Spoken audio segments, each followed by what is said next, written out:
Hi everyone, it's me Deepthi and welcome to my channel.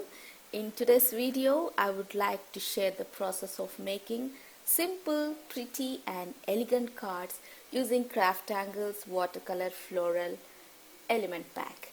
And this element pack contains all the gorgeous and beautiful watercolor floral images which are absolutely perfect for any occasion, and this would be perfect for last minute cards.